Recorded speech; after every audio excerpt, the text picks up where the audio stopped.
When it comes to building a meaningful connection with your teen, it almost feels like a tug of war sometimes, right? It's a challenge, but there are some really Absolutely. solid strategies out there.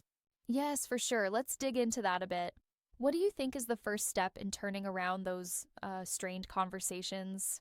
Well, one of the key points is really to listen more than you talk. I mean, if your teen opens up, even with a one word reply sometimes, it's a window into what really matters to them. Paying attention to Yeah, those right. details is crucial. And what about the timing of the conversation? I read something that suggested engaging with teens when they just naturally have more energy, like later in the evening. Exactly. That's another critical insight. If you notice your teen has more energy and is a bit more chatty later in the evening, that might be the perfect time to connect. It's like catching the wave when it's Yep, already spot rolling on. in. I like that analogy. And what do you think about nonverbal communication? I know some parents try using things like shared journals and text chats. Right. Nonverbal ways are super effective. Think of it as giving space for a conversation that isn't just about chores, grades, or responsibilities. It's more about like saying, I'm proud of you, or I had a great Absolutely. time today. Even a simple note can mean so much.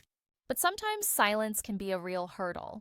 When your teen gives you the silent treatment, how do you handle that without, pressuring them too much? Oh, that's a common pain point. The idea is that silence can actually be golden. Instead of rushing to fill the quiet with more questions, sometimes just sitting together in silence is enough. Yeah, It's a I can way see to that. let them know you're there, even when words fail. I totally get that. It reminds me of when I tried to force conversation in a similar scenario and realized that sometimes just being present really does matter. Absolutely, and let's not forget the importance of not taking things personally. The transition from being the little kid who needed constant attention to a teen who might seem indifferent, it's tough. But as the adult, it's on That's us to true. create a safe, positive space. Now, here's a question. Some really suggest that parents should tap into their teens' interests to break the ice. But isn't there a risk of coming off as disingenuous if you're just, um, trying to be hip? That's a fair criticism, and I agree a bit. It's not about faking interest, but genuinely trying to understand what matters to them.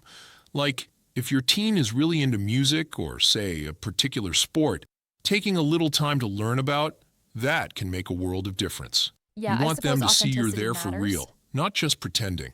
For sure. And that brings us to another point letting your own ego go. How much do you think that matters? It's huge. You see, a teen doesn't expect you to be totally cool. They just need you to be supportive. Think about it. In your own teen years, you valued support and safety way more than trying to be the trendy figure, right? Yeah, So drop exactly. the need to be the coolest and just be there authentically. Really puts things into perspective. And what about the importance of avoiding judgment? I know parents sometimes jump straight into problem solving instead of just listening. Oh, absolutely.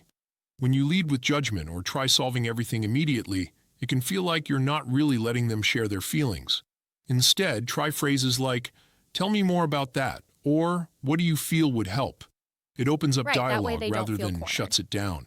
Speaking of which, sometimes we have these expectations for heart to heart conversations that just don't pan out. How should parents deal with that? Great point. It's all about letting go of those expectations.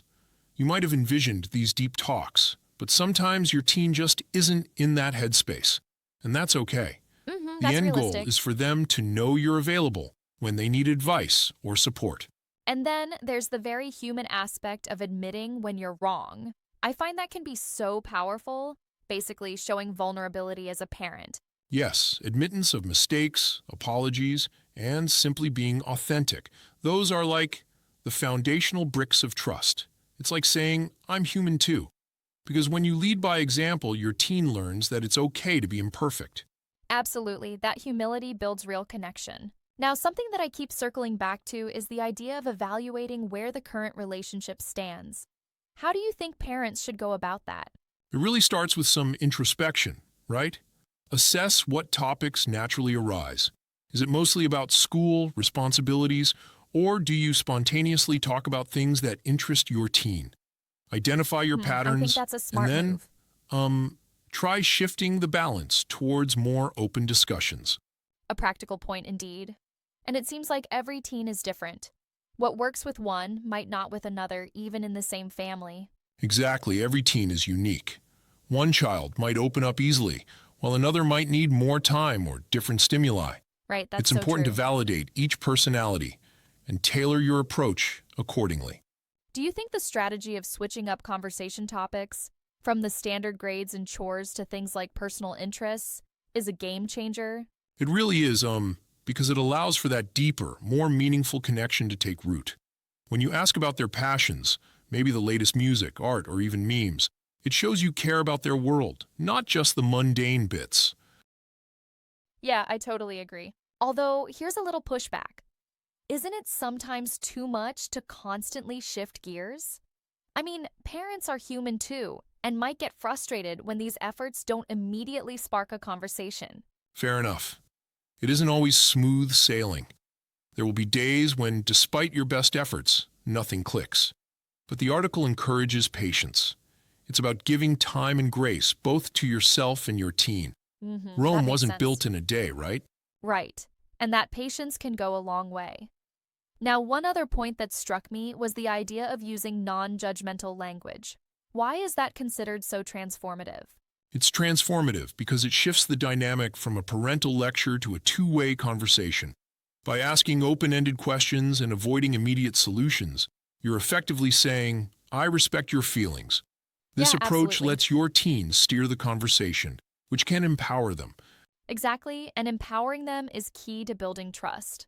On a lighter note, have you ever tried using humor or a playful remark to break the ice with your teen? Oh, definitely. It's like adding a pinch of salt to your meal. A well-timed joke or a light, playful comment can diffuse tension and remind both of you that it doesn't always have to be serious. But Totally. again, it's got to be genuine and not forced. For sure.